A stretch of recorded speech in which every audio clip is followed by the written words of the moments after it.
zakwizera ko hari abana be umenya ko burya yakwizera agira abana b'intama za kandi intama za Yesu ntabwo ari intama ziriya z'inyamaswa abantu bamaze iminsi bamereye nabi ngo ninge gushaka famu ntabwo ndakicwa ndakamanikwa mbe nararagiye abantu ndangize ndagira inkano ya nzaragira abantu ndinde mpfa Yesu yarambwiye ngo ragira abana b'intama zanjye nzaragira abantu inka mujye muziragira mu mpamata nzayaguye gusubira kujya gukora amafamu no kwiruka inyuma y'inka byararangiye kera ibyo Imana irakarama abajya guhinga ibigori n'ibikomereza umurimo nzajya njya kawunga nagura ariko amugiriye ikiza aramubwira ati ragira abana b'intama zanjye arongera musubiriramo kuko yamwakanye gatatu agatari gapete uribuka sha urimo kwitotomba ngo nguri icyatsi cya muranda kirandurwa n'uwihaze ngo aba bose bashobora urankunda kuruta abangaba buriya mu magambo make yamusubiriyemo ibyo yari yavuze uko yamwihakanye gatatu niko yamugaruye mu murimo gatatu aramubwira ati mwami ndi inshuti yawe aramubwira ati ragira n'intama nazo ndaziguhaye noneho ubwa gatatu akoresha rya jambo yakoresheje aramubwira ati ariko ubundi uri n'inshuti yanjye nicyo cyababaje Petero avuga ati noneho n'ubucuti nabwo arabushidikanije kuko inshuti yo ishobora kugutererana kandi zijya zibikora hari ahantu Imana ivuga ngo ariko se ngo umubyeyi yakwibagirwa umwana we ngo ngo ashobora kumwibagirwa ngo ariko giye sinzabibagirwa kuko nabaciye mu biganza nk'imanzi ese inshuti ishobora guhemukira inshuti n'abagabo bahemukira abagore basezeranye ariko se inshuti ishobora guhemuka n'umuvandimwe arahemuka ariko Yesu akavuga ngo ya giye sinzabahemukira Petero turabizi Petero twafashwe uriya ni boss nta wundi ushobora gukora ibintu nk'ibi Petero yakoze ubugoryi ngo afata imyenda yishyiramo ubundi umuntu yagiye kwinaga mu mazi akuramo imyenda we yagiye kwinaga mu mazi arabanza arambara aroga aragenda asanga Yesu aramwihorera buriya Yesu akora nk'abamama kera mama yabaga ashaka kunkosora ku bintu ntabwo yambwiraga atarangaburira yaregaga nkabanza nkarya kugira ngo atantesha apeti namara kurya akambwira atari ku bundi biriya bintu na Yesu yarabaretse barabanza bararya kuko bari baraye baroba ntacyo bafashe amaze kubahifa aramubwira ati Petero tubisubiremo rero reka dukore dekonte dukore reviziyo dukore controle ubundi urankunda kurusha abangaba Petero aravuga ati mwami uzi ko nkukunda mu zindi translations mukundi guhindura kwa Bibiliya ijambo Yesu yakoreshaga yaramwaje ngo urankunda n'umutima wose n'ubwenge bwose n'imbaraga zose agape aramubwira ngo giye ndi inshuti yawe Firewo aramubwira ati ragira abana b'intama zanjye amushubije mu cyizere umuntu abagore b'inzobe reka twikomereze Dawidi umuntu Imana yashimaga areba Batisheba aramusambanya amuteye inda amaze gusama araza aramubwira ati mva mwami bya bintu twakoze byagize ingaruka Dawidi ate ko numva ibyo bintu biri grave ibyo kuba umuntu w'Imana burya n'Imana yari irimo kumukomanga ngo Dawidi ihane aho kugira ngo yihane ashaka gusibanganya ibimenyetso ashaka kubitwikira abwira Yowabu umukuru w'ingabo bari barateye intuza mu murwa w'Abamoni aramubwira ati nyoherereza Uriya yari umujenerali nimusoma Bibiliya zanyu neza Uriya ni mu ntwari 30 za Dawidi Uriya w'umuhiti nawe arimo yari umwe mu bajenero bo hejuru ubone ntabwo ari general ujya gutanga raporo y'intambara hari abantu baba bishinzwe hari abantu baba bari batoya umwami mutuma watinyoherereza Uriya aze kuvuga amacumu no gutanga report yuko intambara irimo kugenda Uriya agomba kuba yaratashye avuga atari bose ibi ntibisanzwe kuva ryari umusirikare mukuru general uyoboye division nini abari ujya kuvuga amacumu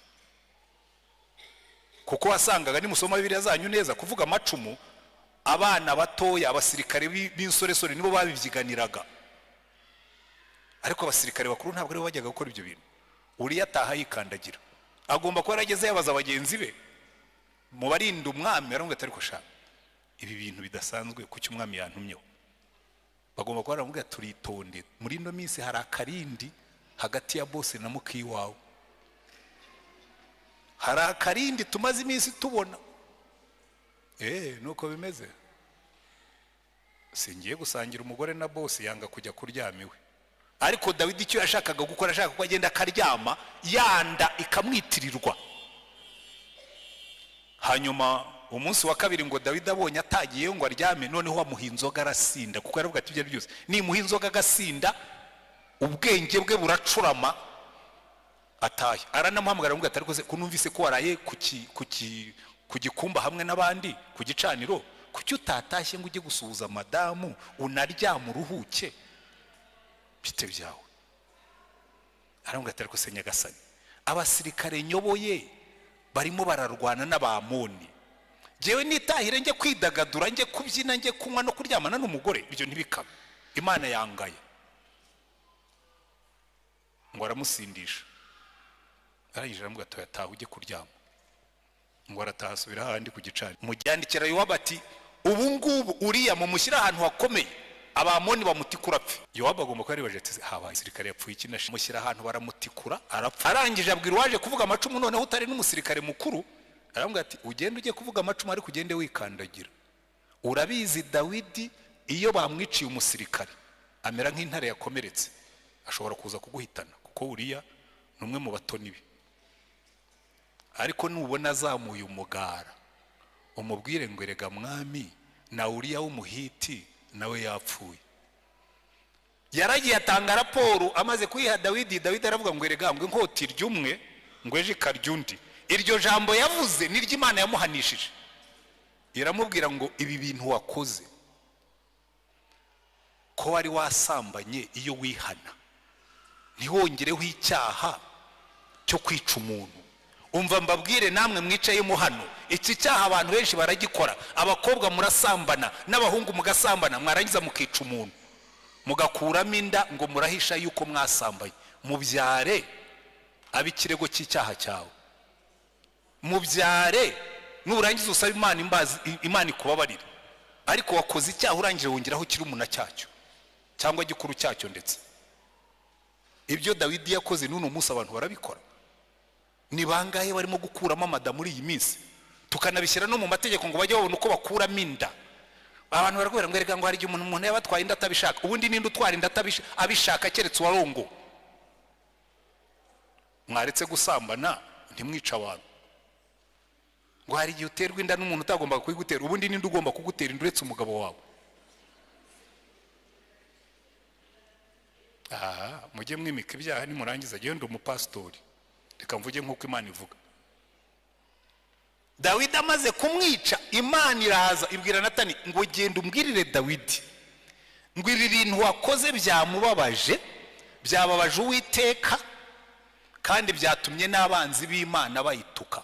Jewe nanibaza ukuntu babimenye, ariko nigeze kureba ndasesengura nsanga burya ntabwo icyaha kijya cyihishira, kuko cyihishiriye Satani ntiyaba akiri Satani. Umva mbabwira bibwira ko ushobora guhisha icyaha. Ntushobora gutwika inzu ngo uhishe umuriro cyangwa uhishe ivu, kandi Satani ntiyaba akiri Satani akuretse ugakora ibyaha. Hari abantu bajyaho abagore bakigira smart ngo akagenda akajya gusambana. Ngaho nimujye mu smart, na Satani nawe ni smart kuko agomba kugukoza isoni. Nahoze nigisha abantu ejo, uyu mujyi rero urimo ubugoryi bwinshi, ariko nganze nigire kuri Petero kuko niwe nigishaga. Sinzi impamvu natinze kuri Dawidi, ariko ubwo wenda hari Imana ishaka gukosora. Irembo ryera TV, Irembo ryera TV. Ko kenshi nabwo kera basabaga yuko ujya mu yindi paruwasi itari iyo ngiyo wari urimo. Ibyo ariko byarashaje, byavuyeho. Ubu muri kino gihe ntabwo bigihari, muhumuri. Rero n'amezi batanga ubundi gihe nararengeje kuko maze umwaka hafi. Ubwo nyine mfite uburenganzira bwo kuba umukristo w'Iremera, kandi ayo mategeko ntabwo bakibatindaho cyane. Rero utuntu tumwe na tumwe muba mutazi tuba dugobetse ahantu twishe mu nguni, tumeze nk'inyenzi n'amajeri. Ariko hari igihe umuntu agira gutya yabivumbura gato ukabona amajeri araje, ariko nta kivumbuka, sinzi uko byagenze. Rero ibyo ngibyo ni umunezero kugaruka hano. Arantu Paulo yanditse aravuga ngo mwambereye inkoramutima cyane, namwe mwambereye inkoramutima cyane, kuko ubundi jewe nayoboye amaparuwasi 3. Nayoboye paruwasi ya Kabuga nkiri umurayiki, mfite umupastori nyobora. Ibyo nabyo bijya bibaho muri Anglikani, bari barampaye umupastori ngo mufashe. Hanyuma ariko ariye ushinzwe kuyobora paruwasi, we akaba ashinzwe amasakaramentu. Hanyuma mvayo nyobora katedrali, ariko paruwasi nabayemo mu buryo bufatika ni paruwasi ya Remera. Katedrali nayo imazemo imyaka 3 ariko i Remera nahamaze 12. Urumva nyine nari niho hantu nabaye koko. Ubwo rero iyo nibutse Remera niyo nsenga, hari isezerano nabaye nabwiye ngo sinzareka kubasengera kandi ndabikora pe. Nta munsi njya senga ngo ne gusengera abanyaremera, ari abapastori, ari abakristo, kuko uwo ni umurimo w'abakristo bundi. Giye kuva mu myaka myinshi maze nkizwa, hari ibintu bigera kuri 3 iteka ryose umukristo wiyubaha agomba gusengera. Agomba kwisengera we n'umuryango we, kandi iyo mvuze umuryango ni abantu bose bari mu muryango wawe. Ugasengera itorero, ugasengera igihugu. Ibyo bintu 3. Wene hari umuntu ubyuka agasenga ya masengesho y'ibijumba n'ibishyimbo, niko njya nyita, Mana undebe umperekeze jewe je nabanjye undinde urinde n'imbwa yanjye n'ipusi, akibagirwa ko igihugu ari kinini kuruta ibyo ngibyo. Ujye usengera igihugu, usengera itorero, usengere n'umuryango. Amen. Ubwo rero ndabasengera cyane, ni umunezero mwinshi kugaruka i Remera. Hanyuma reka nihute, murabizi muri kino gihe hagati ya Pasika na Pentecote inshuro nyinshi, kuko twebwe tugendera kuri kalendari y'itorero, tugenda dukurikirana urugendo rwa Yesu n'abigishwa be. Murabizi rero burya hagati ya Pasika na Pentecote hari ikintu kikwereka ubudasa bwa Yesu, ubudasa, the difference. Buriya Yesu niho ubonera ko atari umuntu usanzwe. Iyo Yesu aba ari umuntu usanzwe,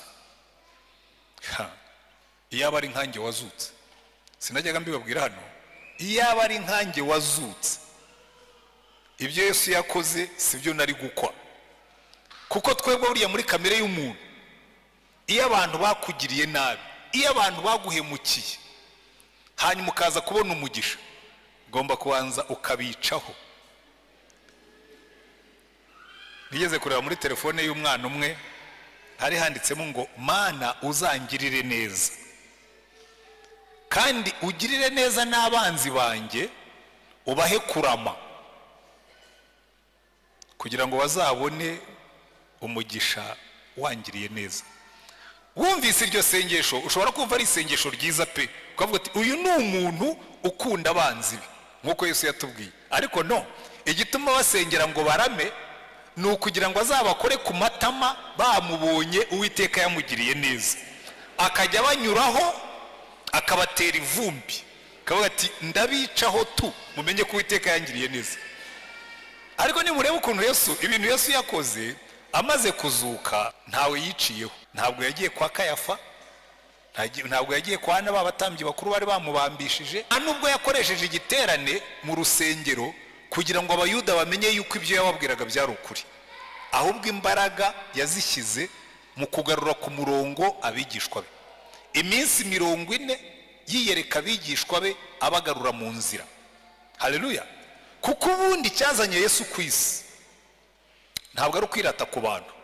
Burya nimubona umuntu yirata, ari abantu rimwe na rimwe ureba, niwumva umuntu akuratira diplome, akakubwira amashuri yize, akakubwira agakunda na twa tunyuguti bongeraho.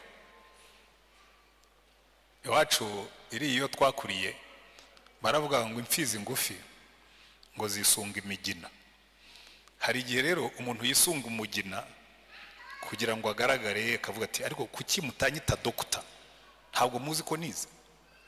Kuki mutanyita reverend? Umupastor mwegeze kutubwira nako kuko twari turi mu ishuri, hanyuma aravuga ati rwose uyu munsi ndumva nsinzwe ko nabigishe. Ndabwira ntariko mujye mwitondera amatitire, kuko titire si kugira uwuriwe. Noneho ariko narabisobanuye cyane, sinshaka kubisobanura cyane hano, ubwo ndavuga nigisha abanyeshuri kuko ni ibintu twari turimo kwiga. Noneho aramanika, bari bafite uburenganzira bwo kumanika. Iyo nigisha jewe n'abanyeshuri bafite uburenganzira bwo kumanika bakabaza cyangwa bakavuga. Arambwira ati reka mbanze nihane, ati mbabwira ikintu mbaturire. Ati umukristo ahirutse kunyandikira, arangura mbwira ngo mwene data kanaka, ati umujinya narakaye watumye ntanamusubiza, anyita mwene data Rutayisire Antoine. bangira pastori se ntabwo yabizi, bangira kanoni ntabwo yabyumvise, yagombaga kwandika reverend kanoni.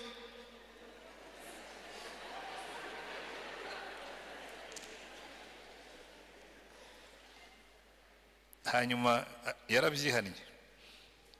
buriya Yesu iyo rwose ashaka kwica ku bantu aba yarabikoze, ariko icyari cyamuzanye ntabwo ari ugukora abantu ku matama.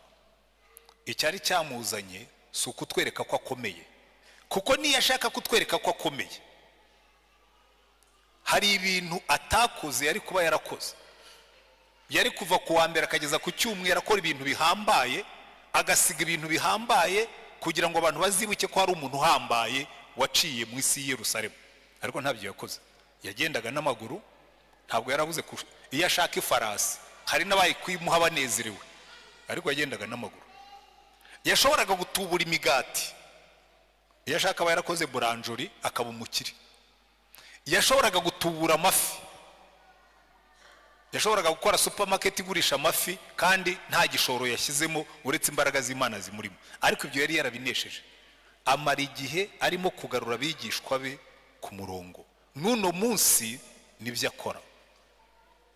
natwe twicayemo hano twese, icyo Yesu agushakaho, ikizana Yesu iteka ryose ni ukuza kukubwira ngo ariko uracyari mu nzira, ariko uracyari ku murongo, ariko sinagusubiza ku murongo.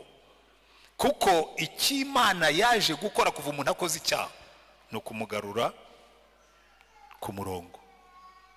buriya uwo ni wo murimo w'Imana. muri ibi bice badusomeye tubona Imana iri muri gahunda yo kugarura abantu bayo ku murongo, kuko twese turatana.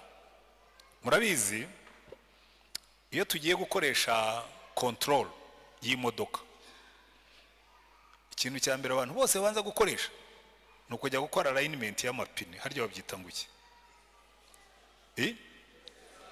pensage. kujya kubanza gukoresha pensage, kuko n'amapine y'imodoka ubwayo aragenda yagera aho ngaho agatangira agahobagira agatana. burya natwe niko tumeze, tugomba gukorerwa pensage regiriyeroma. Imana ikavuga ngo reka mbanze nkusubize ku murongo ugendane na Yesu nkuko bikwiriye. ahubwo reka nkubaze ikibazo uyu munsi, urimo uragendana na Yesu uko bikwiriye? hano rero mu rusengero twebwe icyo dukora, iyi ni garage ikora pensage. haleluya. tukagukorera pensage, tukagusubiza ku murongo, tugakora alignment, urugendo rwawe rukagenda neza rutondetse neza na Yesu. amen. uyu munsi rero turareba ahantu Imana yakoreye pensage abagabo babiri kandi bibihangange ku Mana, ibasubiza ku murongo, ibagarura mu muhamagaro, ibagarura mu busabane n'Imana. haleluya. uwa mbere twabonye ni Dawidi. buriya umwami Dawidi yari umuntu uri special ku Mana, umuntu udasanzwe. ijya no kumutoranya yabwiye Samuel, aramubwira ngo genda ujye kwa Yesayi w'i Betelehemu, nabonyeyo umwana. uyu mwana ni umwana udasanzwe, uyu mwana ni umwana umeze nk'uko umutima wanjye wifuza, a man after my heart. Samuel aragenda, ageze kwa Yesayi w'i Betelehemu. Yesayi we nta nubwo yajyaga abona ko Dawidi ari special, ntabwo yajyaga abona ko Dawidi adasanzwe. burya hari abana baba badasanzwe ariko we ntushobore kubibona, ariko Imana ikajya ivuga ngo nyamara uyu muntu nubwo umubona yoroshye, uyu muntu nubwo umubona asanzwe, uyu muntu nubwo umubona ari mugufi, uyu muntu nubwo umubona wenda atari igitangaza mu buranga cyangwa mu bwenge, ariko ari special kuri jyewe. icyamukundishaga Imana ni iki? yari afite umutima ukunda Imana, yari afite umutima ushaka Imana, yari afite umutima wumvira Imana. haleluya. nimuzitegereza neza muri Bibiliya, Imana iyo ivuga kuri Dawidi, na Dawidi nawe iyo yivuga, ubundi iyo bavuze Dawidi nicyo uhita wumva mu mutwe, wumva Goliyati. amen. ariko Dawidi we agiye gupfa aravuga ngo ya sinshaka ko muzanyibukira kuri Goliyati, sinshaka ko muzanyibukira ku ntambara narwanye. aravuga ngo nimushaka kwibuka Dawidi mujye muvuga ngo umuhimbyi w'igikundiro, wa zaburi za Isirayeli. Nguwo umwami, nguwo Imana yasize amavuta. Urumva uwe yaravuga atoya ntimukanyibukire kuri biriya byo hanze. Bayiwe njya mbibwira abantu nanjye. Hano mu Giporoso hari abantu duhura kamwe atari ko ntabwo kiba mu Giporoso nashwe yagiye mu kiruko cy'izabukuru. Ngo abantu se ko bakivuga ngo hari ngo IREMERA kwa RUTAYISIRE. Ntabwo ari nyine iryo ni amakosa y'abantu. Hano ni muri Anglikani IREMERA, hano ni mu Giporoso, ntabwo ari kwa RUTAYISIRE. Kwa RUTAYISIRE ni mu Rukiri. Ariko abantu baragenda bakakwitirira ibintu by'inyuma. Ubundi nanjye umbajije uru rusengero ryo ntabwo ariko runezeza. Nezezwa n'abantu bakijijwe. Nezezwa n'abantu bahindutse kuko ubundi Yesu natunguka mu kirere. Ijambo ry'Imana ritubwira ngo ibi byose azabanza ngo abitungeho, niba ari umuriro azashyiramo, niba ari lazeri azakoresha, ibi byose azabanza bizingazinge abitwike. Hanyuma mubwire ngo rero umwami Yesu ngo ndiremera ngo twari twarubatse urusengero runini ati nyine runyereke. None se wamaze kurutwika. Nyine nibyo nakubwiraga. Ntugatinde kubizashira. Ujye utinda kubitazashira. Kuko muri ino si abantu benshi iyo batureba tugenda bishimira ibimodoka binini dutwaye ngo umusigaye mubona imodoka kana kagendamo ngo ye aragenda mu kimodoka kinini ariko mu ijuru ntibamuzi. Kandi icyo kimodoka kinini believe me icyo cyo kiranabikwiyerekera. Uzapfe bakujyane Rusororo rimwe na rimwe nta nubwo kiguherekeza. Bagushyira muri korubiyari y'inkodeshanyo ikimodoka kigasigara mu rugo. Ibigaragarira amaso burya sibyo bifite akamaro. Niyo mpamvu Dawidi yavuga ngo biriya bigaragarira amaso kwica Goliyati ntabwo bingana no guhimbaza buri mwe ivuga icyubahiro cy'Imana. Ariko Dawidi buriya revolution Dawidi yazanye muri Isirayeli no kuririmba zaburi. Kandi murambe babwira nubona umwami cyangwa umuyobozi yaba executive yaba meya yaba ministre yaba umusirikare yaba umudogiteri yaba umuki, nubona umuntu ufite icyubahiro uririmbira Imana bakoma amashyi ukamubona ko mu mashyi ko kwabyemera afishizemo imbaraga, uzavuge ngo uri ashobora kuba yarasobanukiwe ikintu abandi batasobanukiwe. Dawidi yo bavugaga Imana yitereraga hejuru akabyina. Muribuka bazamuye isanduku y'Uwiteka, Dawidi niwe wateraga chorus, abajya imbere arabyina arataraka. Mikali wamenyere protocol aravuga ati yewe we dore wa mwami umwami wa Isirayeli aribeyura imbere y'abagaragu n'abaja nk'umuntu wahongwa wa burebure. Aramubwira ati buriya nibeyuraga imbere y'Imana yanjye. Haleluya. Yankuye inyuma y'intama ikangira umwami wa Isirayeli. Haleluya. Ariko wambe abantu Imana izamura mukibagirwa aho yabakuye, nzajya mbaririmbira nk'ikivumvuri. Ubwo iyo mvuze gutyo abanyamujyi ntibashobora kubyumva, kereka abantu babaye mu cyaro. Abantu mwaririmbiye ibivumvuri mwamuzi icyo nshaka kuvuga. Twajyaga dufata ikivumvuri tukagitunga ku katsi, hanyuma warangiza ukakizunguza gutya kugira ngo kimere nk'igishaka kuguruka, ugashyiraho umunwa wagiye ngo wa. Ababaye mu cyaro murabyibuka. Uwo wari umukino w'abana. Ariko twarakibyiniriraga ukavuga ngo vuga Nyamatanga, vuga nzagusubizaho nagukuye. Njya mbwira Imana uzambabarire ntuzansubizaho wankuye, aho wankuye ndahazi ntuzansubizeyo. Ariko buriya abantu mwicayemo hano Imana ije ikababwira utoke ngiye kukugirira neza ngusubizaho nagukuye. Mushatse mwajya mushima Imana tuzaho twavuye. Haleluya. Dawidi rero yarabizi agashima Imana, ariko uwo muntu Imana ishima, reka nihute kuko ubwo natangiriye ku ruhande. Uwo muntu Imana ishima hari umunsi Satani yamuciye muri humye, amwereka umugore ari muri etaje hejuru. Hari abantu ujya numva babeshyera Batisheba, ngo urumva ngo Batisheba, ngo hari nabo njya numva bavuga ngo hari abagore mumeze nka ngo abakobwa mumeze nka Batisheba, ngo mwambara utuntu tugufi ngo tugakurura amaso y'abagabo. Mbabwiza ukuri Batisheba yari totally innocent muri kiriya kibazo. Ikibazo cya Batisheba nta ruhare yari yarakigizemo. Kuvuga ukuri mwiza nta kosa uba wakoze. Yirereye iwe mu gikari. Murabiza erega barabona twavukiye ahantu hataba dushe. twiyuhagiriraga mu gikari, yiberewe mu gikari arimo ariyuhagira. Buriya ari ikibazo cy'abantu bafite amazu magufi baturanye n'abantu bafite amazu maremare. Uba wibereye muri dushe, umuntu utuye hano hirya arimo kureba muri dushe yawe ameze gutya. Ikigabo gihagaze kuri bariko, umugore yibereye muri dushe, nerega none munsi birabo yibereye muri dushe arimo ariyuhagira, arisiga bya bindi abagore mukora mugati ya erega bambe hari igihe mbareba nkabagirira impuhwe.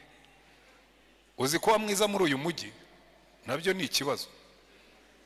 Jewe sindi umugore, ariko iyo ndebye abana bari bari muri uyu mujyi, ibigabo bifite amaso yaturumbutseyo,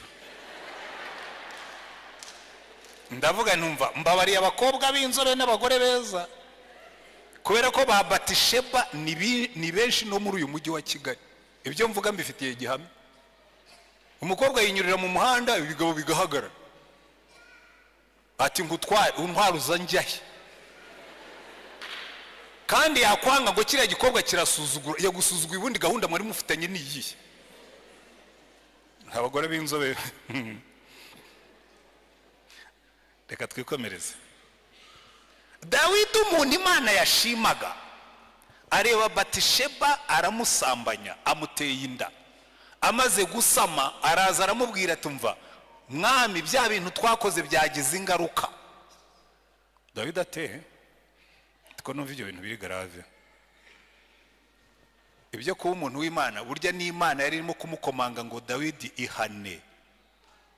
Aho kugira ngo yihane ashaka gusibanganya ibimenyetso, ashaka kubitwikira. Abwira Yowabu umukuru w'ingabo bari barateye intuza mu murwa w'Abamoni, aramubwira ati nyoherereza Uriya. Uriya yari umujenerali, nimusoma Bibiliya zanyu neza, Uriya ni mu ntwari 30 za Dawidi. Uriya w'umuhiti nawe arimo, yari umwe mu bajenero bo hejuru. Ubundi ntabwo ari generali ujya gutanga raporo y'intambara, hari abantu baba bishinzwe, hari abantu baba bari batoya. Umwami amutuma ati nyoherereza Uriya aze kuvuga amacumu.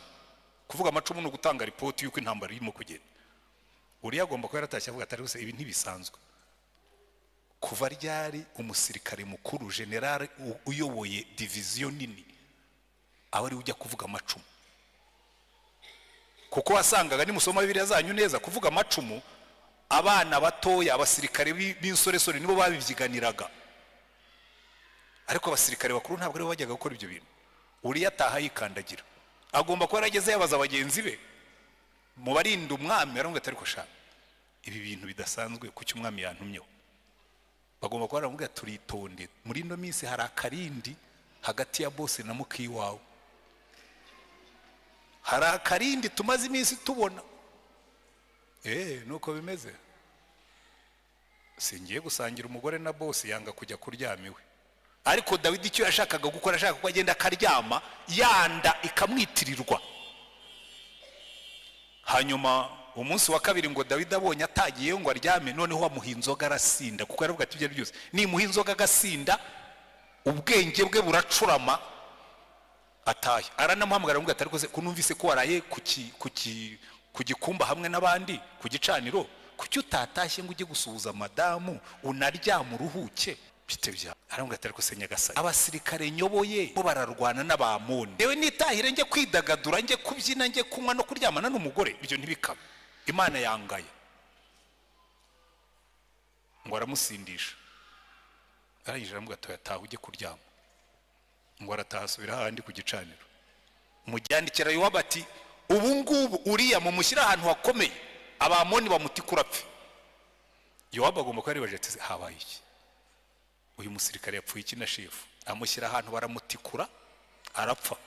Arangije abwira waje kuvuga amacumu noneho utari n'umusirikare mukuru, aravuga ati ugende ujye kuvuga amacumu ariko ugende wikandagira.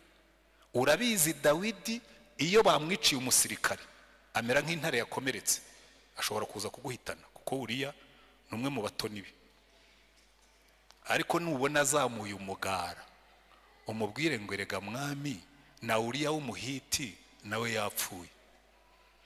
Yaragiye atanga raporo, amaze kuyiha Dawidi. Dawidi aravuga ngo erega ngo inkota iryumwe ngo eje ikaryundi, iryo jambo yavuze niryo Imana yamuhanishije, iramubwira ngo ibi bintu wakoze ko wari wasambanye, iyo wihana ntiwongereho icyaha cyo kwica umuntu. Umva mbabwire namwe mwicayemo hano, iki cyaha abantu benshi baragikora. Abakobwa murasambana n'abahungu mugasambana, mwarangiza mukica umuntu, mugakuramo inda ngo murahisha yuko mwasambanye. Mubyare abikirego cy'icyaha cyawe, mubyare nurangiza usaba Imana imbazi, Imana ikubabarira. Ariko wakoze icyaha urangije wongeraho kiri umuna cyacyo cyangwa gikuru cyacyo. Ndetse ibyo Dawidi yakoze n'uno munsi abantu barabikora. Ni bangahe barimo gukuramo amada muri iyi minsi, tukanabishyira no mu mategeko ngo bajye babona uko bakuramo inda. Abantu baragwera ngo erega ngo hari igihe umuntu yabatwaye inda atabishaka. Ubundi ninde utwara inda abishaka keretse warongo? Mwaretse gusambana ntimwica abantu. Ngo hari igihe uterwa inda n'umuntu utagomba kuyigutera. Ubundi ninde ugomba kugutera inda uretse umugabo wawe? Mujye mwimika ibyaha nimurangiza. Genda umupastori, reka mvuge nk'uko Imana ivuga. Dawidi amaze kumwica, Imana iraza ibwira Natani ngo genda umbwirire Dawidi ngo ibi bintu wakoze byamubabaje, byababaje Uwiteka, kandi byatumye n'abanzi b'Imana bayituka. Jewe nanibaza ukuntu babimenye, ariko nigeze kureba ndasesengura nsanga burya ntabwo icyaha kijya cyihishira, kuko cyihishiriye Satani ntiyaba kiri Satani. Umva mbabwira bibwira ko ushobora guhisha icyaha. Ntushobora gutwika inzu ngo uhishe umuriro cyangwa uhishe ivu, kandi Satani ntiyaba kiri Satani akuretse ugakora ibyaha.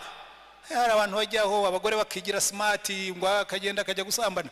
Ngaho ni mujye muba smart, na Satani nawe ni smart kuko agomba kugukoza isoni.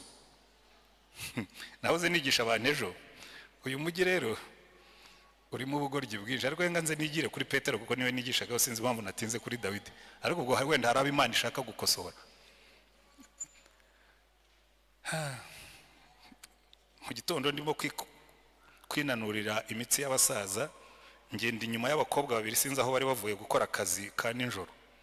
Iyo mvuza ka nijoro ubwo murumva kariko umukobwa umwe arimo kubwira undi ati shakiriya kigabo rero kizi ko kimfite kandi ntikizi ko ari giye ugifite. Ati nzamurya. Ndavuga nisha uyu mugabo iyo mba muzi, iyo mba muzi nari kumamagara nkamubwira numva wa mugabo we imigambi numvise barimo kugukorera. Abantu rero ngo musigaye murya abana waretse ko ari bo barimo kubarya. Umva umukobwa aragenda abwira undi unamubwira ngo wazandobeshejeho. Ndavuga ntiyampaye nka noneho uyu we baramurya ari babiri. Ngaho mwicaremo hano babarye mwibwira ngo muri bitangaza. Umva hari buriya mu gitondo, giye buriya ushaka kumenya uko umujyi waraye, ujye ukora siporo mu gitondo. Uhere saa 11 ugeze saa 1 imodoka zitangiye kugenda, kuko saa 11 n'igice kugeza saa 1 hagenda abanyamaguru, kandi abanyamaguru iyo bagenda baganira. Kandi giyewe ngira ingeso yo kwandarika amatwi yanjye iyo ngenda ndumva ngenda numva. Hari abanyuraho barimo kuririmba, hari abanyuraho barimo kwitotomba, hari abanyuraho barimo kuvuga nk'ibyo ngibyo nababwiraga, bituma umenya uko umujyi uteye. Dawidi Imana imutuma yaramubwira ngo kuva wakoze icyo cyaha inkota ntizava mu rugo rwawe.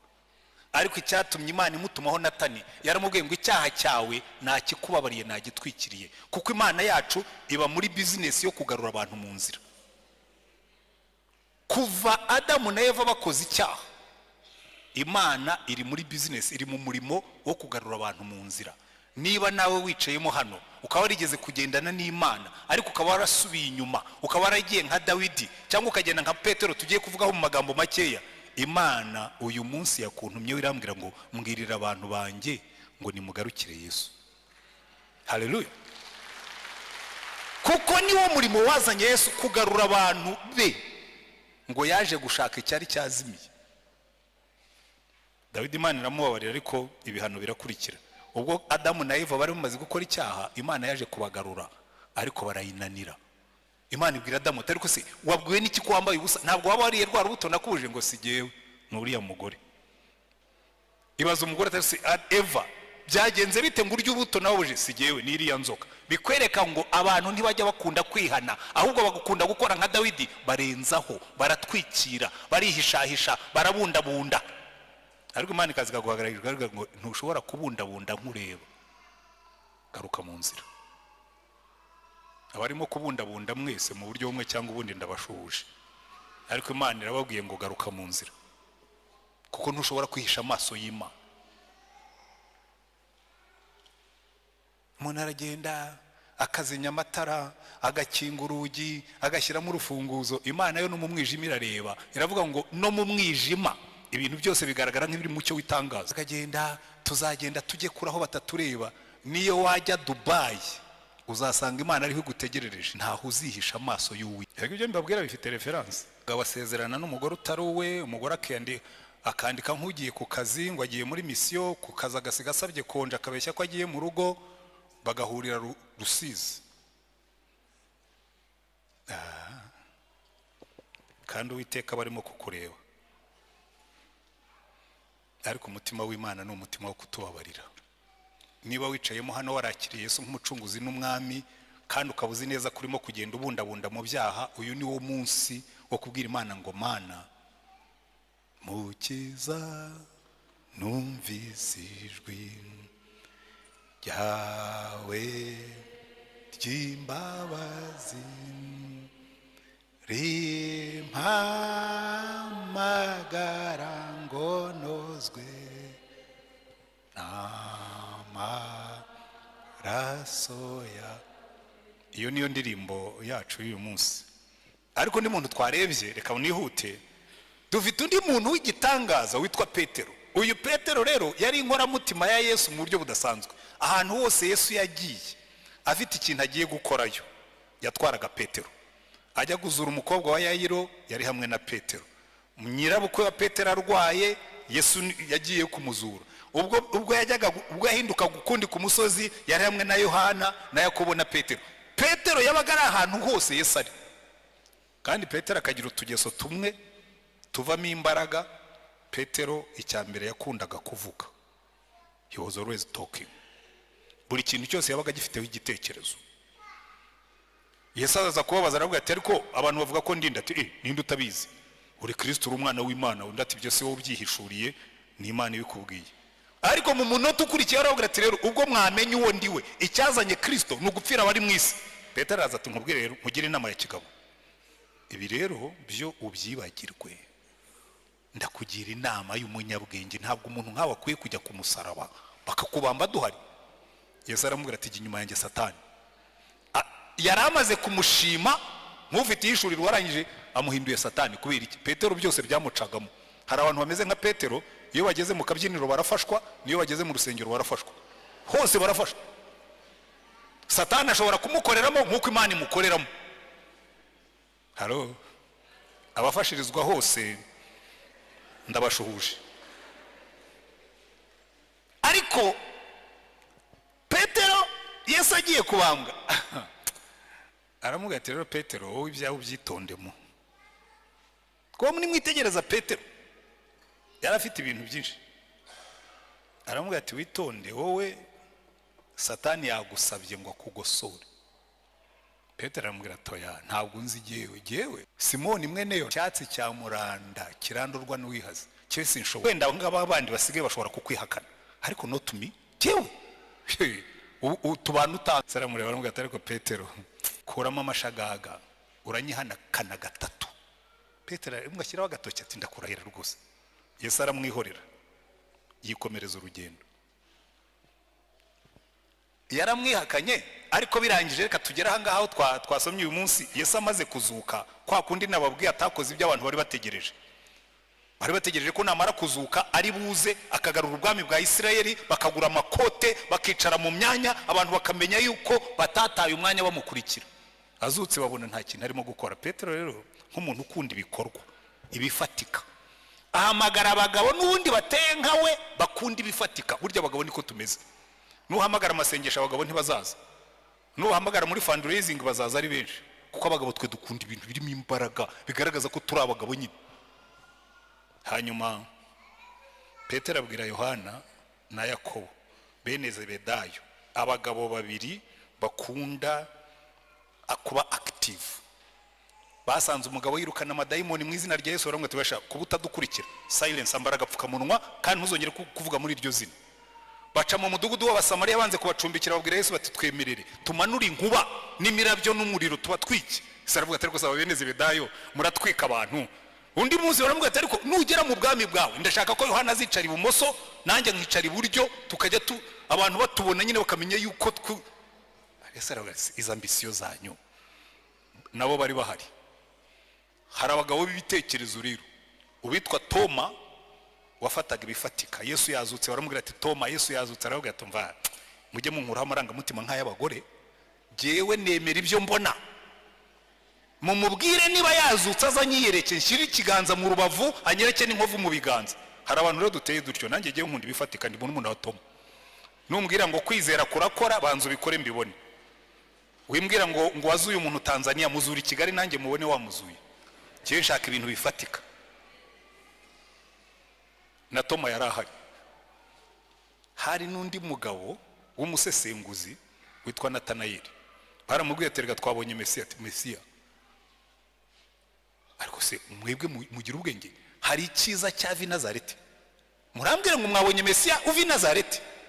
Baramubwira ati ariko ngwino urebe. Ariko yaraje abonye Yesu, Yesu aramureba aramubwira turabizi, wenda kwemera cyane. Uri umuyuda utigira mu buhendanye, ati yewe uranzi.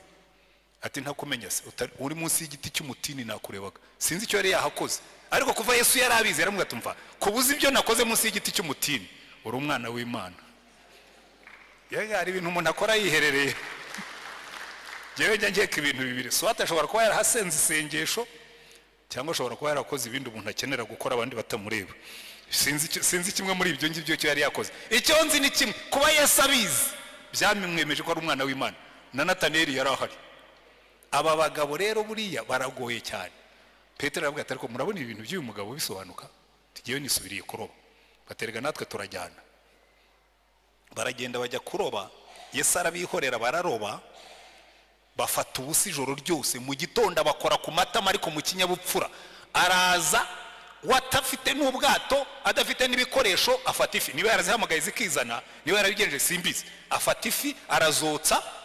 Arangira avuga ati ba garçon bana banjye hirya hose mu burobyi murimo murafata se? Bati wapi, twaraye turoba ntacyo twafashe. Ariko ubundi ubwo mwebwe iyo mirobere yanyu ni munajya inshundura iburyo.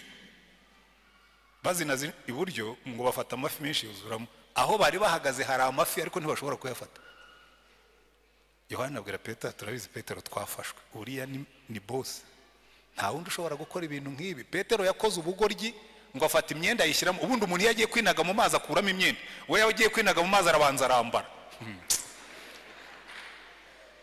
Aroga aragenda asanga Yesu, Yesu aramwihorera. Buriya Yesu akora nk'abamama. Kera mama iyo yabaga ashaka kunkosora ku bintu ntabwo yambwiraga atarangaburira, yarekaga nkabanza nkarya kugira ngo atantesha apeti. Namara kurya akambwira atari ku bundi biriya bintu.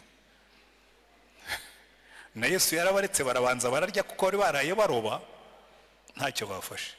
Amaze kubaha ifu aramubwira ati Petero tubisubiremo rero, reka dukore dekonte, dukore reviziyo, dukore controle. Ubundi urankunda kurusha abangaba. Petero aravuga ati mwami uzi ko nkukunda. Mu zindi translations mukundi guhindura kwa Bibiliya, ijambo Yesu yakoreshaga yaramubajije ngo urankunda n'umutima wose n'ubwenge bwose n'imbaraga zose, agape. Aramubwira ngo ngewe ndi inshuti yawe Filewo. Aramubwira ati ragira abana b'intama zanjye. Amushubije mu cyizere. Umuntu uzakwizera akaguha n'abana be, ujye umenya ko burya yakwizeye koko. Ragira abana b'intama zanjye. Kandi intama za Yesu ni abantu, ntabwo ari intama ziriya z'inyamaswa. Oya, abantu bamaze iminsi bamereye nabi ngo ninjye gushaka famu, ntabwo ndakicwa ndakamanikwa. Mbe nararagiye abantu ndangize ndagira inka ntoya, nzaragira abantu ndinde mpfa. Yesu yarambwiye ngo ragira abana b'intama zanjye, nzaragira abantu. Inka mujye muziragira mu mpamata nzayagura. Ariko byo gusubira kujya gukora amafamu no kwiruka inyuma y'inka byararangiye kera. Ibyo Imana irakarama. abajya guhinga ibigori n'ibikomereza umurimo nzajya ndya kawunga naguze. Ariko amugiriye icyizere aramubwira ati ragira abana b'intama zanjye. Arongera amusubiriramo kuko yamwihakanye gatatu. Ariko Petero uribuka shaho urimo kwitotomba ngo ngura icyatsi cya muranda kirandurwa n'uwihaze ngo aba bose bashobora urankunda kuruta abangaba. Buriya mu magambo make yamusubiriyemo ibyo yari yavuze. Uko yamwihakanye gatatu niko yamugaruye mu murimo gatatu. Aramubwira ati mwami ndi inshuti yawe. Aramubwira ati ragira n'intama nazo ndaziguhaye. Noneho ubwa gatatu akoresha rya jambo yakoresheje. Aramubwira ati ariko ubundi uri n'inshuti yanjye. Nicyo cyababaje Petero avuga ati noneho n'ubucuti nabwo arabushidikanije. Kuko inshuti yo ishobora kugutererana kandi zijya zibikora. Hari Imana ivuga ngo ariko se ngo umubyeyi yakwibagirwa umwana we ngo ngo ashobora kumwibagirwa. Ngo ariko giye sinzabibagirwa kuko nabaciye mu biganza nk'imanzi. Ese inshuti ishobora guhemukira inshuti? N'abagabo bahemukira abagore basezeranye. Ariko se inshuti ishobora guhemuka? N'umuvandimwe arahemuka. Ariko Yesu akavuga ngo giye sinzabahemukira. Aramubaza ati no kuba inshuti uri inshuti? Ngo Petero arababara aramubwira ngo mwami umenya byose n'ububwa bwanjye urabuzi ndi ikivangavange mfitemo urukundo rugukunda ariko mfitemo n'ububwa mfitemo urukundo rugukunda ariko mfitemo n'ibindi ariko urabizi neza ndagukunda. Aramubwira ati ragira intama zanjye. Yamwihakanye gatatu amusubiza mu murimo gatatu. Natwe nibyo Imana yiteguye kudukorera uyu munsi. Wenda wicayemo hano wagendanaga na Yesu ariko muri no minsi warakonje. Wagendanaga na Yesu ariko muri no minsi isi yarakuririmbiye urikiriza. Erega hano hanze siraririmba bene data. Hano hanze hari isi iririmba iraririmba. Isi ya hano hanze iraririmba ishobora kugukura muri Yesu urebye nabi. Hanyuma aramubwira ati ragira intama zanjye. Natwe uyu munsi ariko reka mbabwire hari ibintu bitanu Petero yakoze. Niba urimo kubibona mu buzima bwawe ni nabyo ndangirijeho. Niba urimo kubibona mu buzima bwawe menya yuko uri mu nzira inyerera y'amanegeka yo gusubira. Ikintu cya mbere Petero yakoze cyamuganishije mu manegeka. Yesu yaramubwiye yanga kubyemera. Aramubwira turaza kunyihakanaho kugira ngo yemere ibyo shebuje yamubwiye yanga kubyemera. Ikintu cya mbere kizakubwira kuri mu manegeka yo gusubira inyuma nubona gusoma ijambo ry'Imana kwawe kwaragabanutse. Niba wari umuntu usoma umusomyi ukaba warabivuyeho, niba ari umuntu usoma ijambo ry'Imana ukaba warabitezutseho, menya ngo uri mu nzira y'amanegeka yo guhirima nka Petero ukihakana shobuja. Nubona iki kimenyetso cya kabiri nacyo kiri mu buzima bwawe. Ikindi Petero yakoze, Yesu yarababwiye ngo mube maso musenge kugira ngo mutajya mu moshya. Ngo abwira Petero na Yohana na Yakobo aravuga ati muze tujyane mumfashe ariko nanjye mbafashe gusenga kugira ngo mutajya mu moshya. Agarutse asanga Petero arasinziriye. Aramuga ati Petero urasinziriye? Nibyo nakubwiye. Mube maso musenge kugira ngo mutajya mu moshya. Nubona ubuzima bw'amasengesho bwawe bwaragabanutse kandi iyo ni indwara ifata abantu benshi. Abasore benshi barasengaga bagishaka abafiyanse ariko hamariye kubona umugore amasengesho yaragabanutse. Abashomeri benshi barasengaga bagisengera akazi ariko ko kamaze kuboneka ntabwo bagisenga. Abagabo benshi barasengaga n'abagore bagishaka inzu yo kubamo ariko abimariye kuboneka n'imodoka ikaza gusenga byaragabanutse. Akenshi uzabibona abarokore benshi basaza nk'isabuni bagenda batuba. Barabanza bagatuba mu gusoma ijambo ry'Imana barangiza bagatuba mu masengesho. Wamubwira ibyo kwiriza ati narwara sirimenaje, wamubwira ibyo kwiriza ati narwara igifu kandi kera ntiyakirwaraga. Cyaje aho imigisha yabonekeye. Nubona amasengesho yawe yagabanutse ujye ugira ubwoba. Icya gatatu yakurikiye Yesu arenga ahinguka. Hari igihe ugenda mu buzima bwawe ukumva Yesu agenda agabanuka akarenga uhinguka. Ndenda kubabwira ikintu kimwe, nubona urenga uhinguka ujye ugira ubwoba. Halo. Ariko hari umaze kwibona muri ibyo bitatu maze kuvuga kavuga kabisa iki ngiki ni jewe n'iki ngiki ni jewe wenda iki ngiki nicyo cyanjye. Ariko yakurikiye Yesu arenga ahinguka. Hari abantu benshi mwakundanaga na Yesu uretse ko atari na benshi cyane. Abantu bakunda idini, bakunda uburokore, bakunda guterana ariko Yesu muzima abenshi ntabwo bigeze banamubona. Ariko nukurikira Yesu arenga uhinguka umenye ko ubwo uri mu nzira yo kuribwa n'amadayimoni. Icya kane yakoze yose umuriro w'abanzi ba Yesu. Ageze mu nzu y'umutambyi mukuru yagiye kota umuriro. Burya inzira ya mbere yo gusubira inyuma no gutangira kuba inshuti y'abanyabyaha. Umva ariko yensigaye abantu turaganira nkavuga ariko kuki mutabyumva. Umukobwa aragenda akajya mu biro by'umupagani. Ati atari ko vraiment umuntu nkawe yaremewe hehe koko. Agatangira akakuririmbira akakubyinirira aho kugira ngo umenye yuko urimo kugwa mu mutego, ahubwo ukarushaho kwegera ngo bakubwire byinshi birenzeho. Umuntu utukurikiyeho ukisanga waguye mu byaha. Ntuzote umuriro w'umupagani, cyane cyane iyo uri umugore. Abakobwa wenda ashobora kubyumva bavuga ati ariko se avuga ngo iki, umuntu w'umusaza ungana nkanjye abishuti inkumi ingana nturiya, ufite ubukene bugeze ahantu wigurisha ukigurisha udufaranga tw'amanjwe. Ariko ndatangara kuko hariho n'abasaza barekura. Ariko zikubona umuntu asinya sheke ya miliyoni 15. Hari abantu babonye amafaranga babona nayo gupfusha ubusa. Agasinya miliyoni 15 akaziha umuntu nta kindi kintu uretse gusa kumubona ari inzobe cyangwa asa neza. Ariko ibyo si ikibazo kuko abatanga umutungo we. Ariko wowe ubyakira urimo urota umuriro w'umunyabyaha. Cyakora niba ushonje warakennye Imana yarinaniwe, ubwo uzayibwira utumva rero Mana nabonye bikunaniye, hanyuma nishakira rudosokuru umupira w'ubutabazi.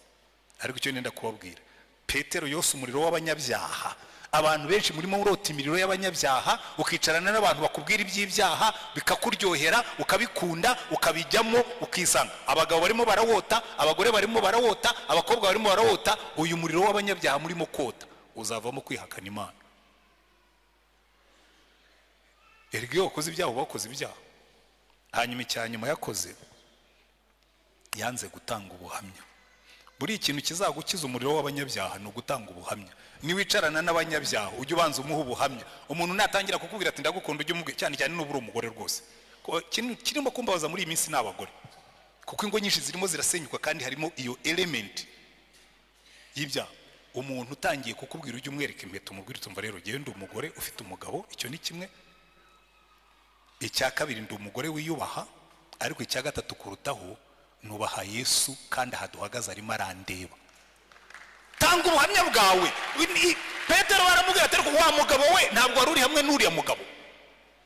Bari bamuhaye okaziyo nziza yo gutanga ubuhamya. Umuntu natangira kukuzanaho ibyaha ujye umenya ko guhaye okaziyo nziza yo kumuha ubuhamya. Umuntu natangira kukubwira ibintu by'ibyaha ubonye okaziyo nziza yo kumubwira uri we. Umuntu natangira kukubwira ibintu bitari byo ubonye okaziyo nziza yo kumubwira Yesu n'ibyo Yesu akora mu buzima bwawe.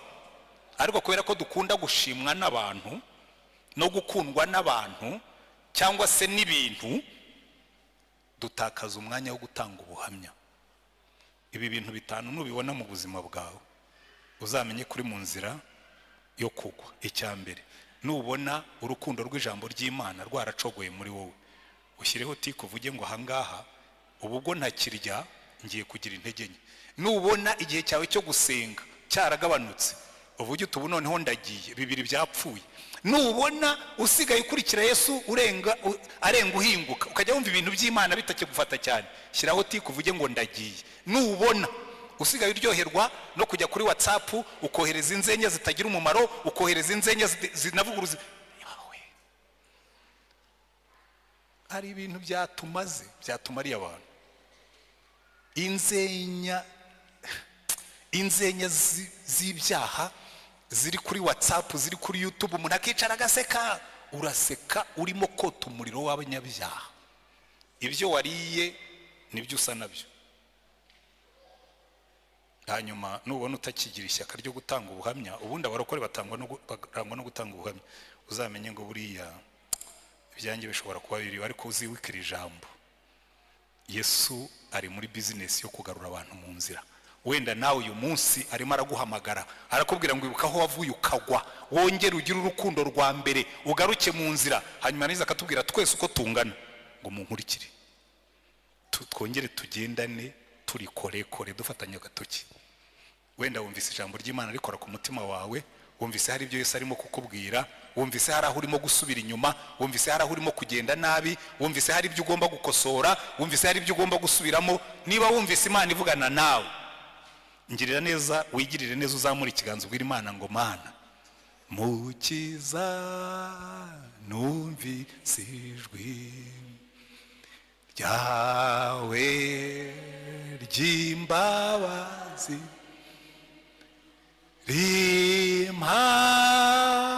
rimpamagara ngo nozwe n'amaraso ya nditabye Yesu ndaje Mukiza amaraso wavuye anyoza ntunga. Zamura ikiganza cyawe ugira icyo ubwira Yesu, umubwire ngo ndaje rwose, ibyo ntatunganya nabibonye, ntabwo nshaka gusubira inyuma, ntabwo nshaka yuko uzajya urenga mpinguka, ndambiwe ko umuriro w'abanyabyaha, ndambiwe ko. Turagushimye Mwami Yesu, ibi biganza byose bizamutse imbere yawe, ni abantu bemera yuko bumvise ijwi ryawe. Rambura ikiganza cyawe ufate buri muntu aho ngaho yakweretse, umusubizemo. Irembo ryera TV, Irembo ryera TV, Irembo ryera TV, Irembo ryera TV, Irembo ryera TV, Irembo ryera TV, Irembo ryera TV, Irembo ryera TV, Irembo ryera TV, Irembo ryera